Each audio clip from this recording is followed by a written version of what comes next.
Salut! Aujourd'hui, on se retrouve pour une toute nouvelle vidéo qui tournera autour de la question s'inspirer ou copier en art. Où est la limite?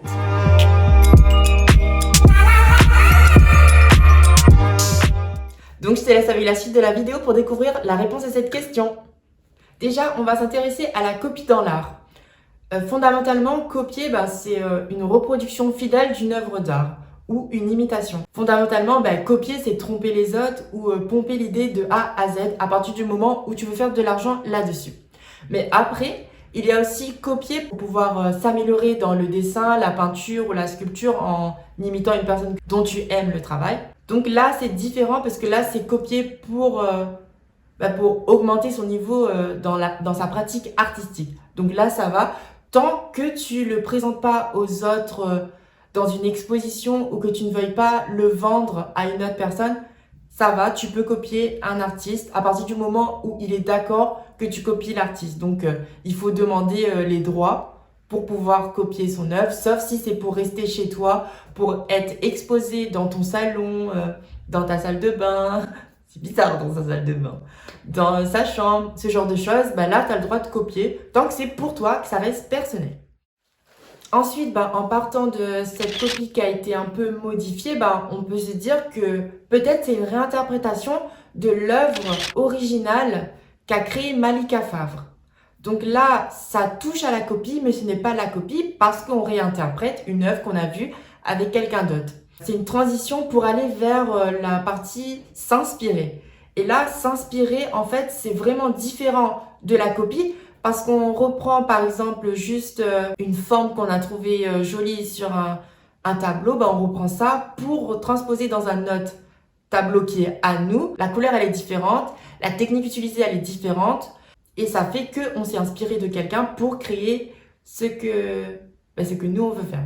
Par exemple, pour mon monochrome mauve que j'ai fait pour l'école, je me suis fortement inspirée du tableau de Cécile Desserres qui s'appelle Emma, que je mets là.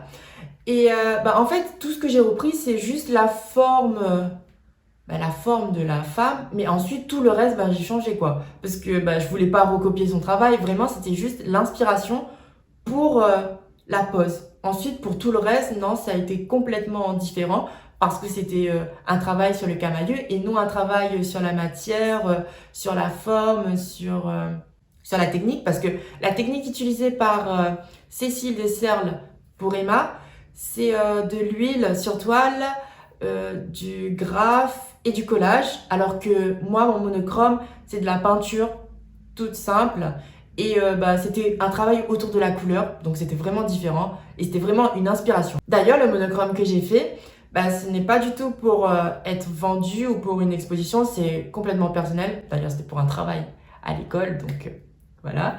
Mais franchement, c'est pas une copie. Enfin, je le considère pas du tout comme une copie, c'est juste une inspiration. Je vous ai montré s'inspirer et copier, ce que ça donne. Et franchement, je trouve que pour débuter, il faut commencer par la copie. Parce que qui n'a pas commencé le dessin en copiant un dessin de Dragon Ball Z ou alors en reproduisant, ça se dit? En reproduisant l'œuvre d'un artiste hyper connu, genre un Michel-Ange, mais il faut être vraiment doué pour faire ça, enfin bref. Recopier ce genre de choses pour pouvoir dessiner, pour pouvoir apprendre à dessiner, pour pouvoir faire la perspective. Parce qu'il faut copier pour pouvoir apprendre. Moi, je pense que c'est comme ça.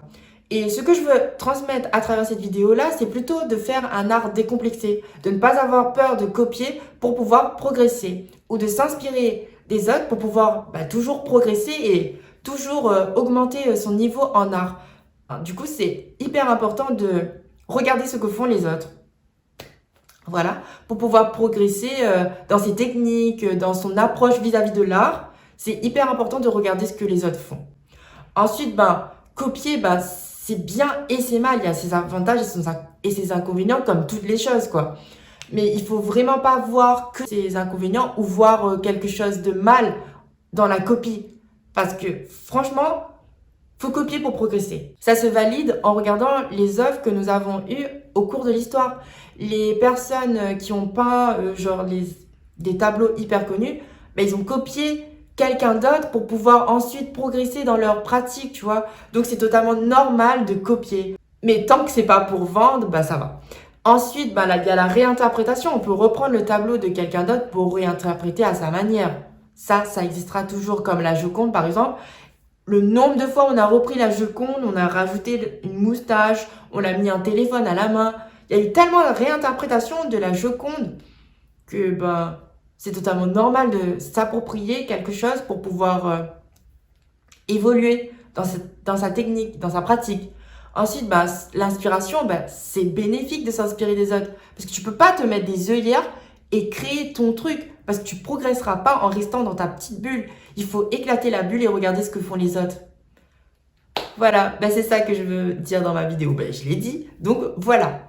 Ainsi s'achève cette vidéo, j'espère qu'elle t'a plu. Cette vidéo a été un peu difficile à faire, ça c'est sûr, parce que c'est un peu difficile de mettre la limite en s'inspirer et copier.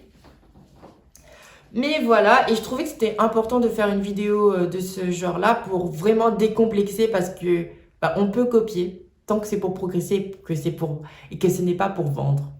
Voilà, parce que moi-même j'ai copié pour progresser. Hein. Faut pas se leurrer, tout le monde le fait. Mais faut le faire bien, pas en mettant quelque chose de malveillant en premier plan. Donc voilà, j'espère que cette vidéo t'a plu malgré mon blabla, etc. Donc j'espère que vous allez bien vous porter et j'espère que vous allez bien accueillir cette vidéo parce que pour moi ça a été un peu dur de me remettre aux vidéos après mon petit moment de flottement. On se retrouve vendredi et bisous à vous, à vendredi. On se retrouve la semaine prochaine pour une nouvelle vidéo. Ah mais non, on se retrouve cette semaine même pour... Ah bon? Genre je fais une vidéo ce vendredi? Oui, bah oui, parce que je suis en retard.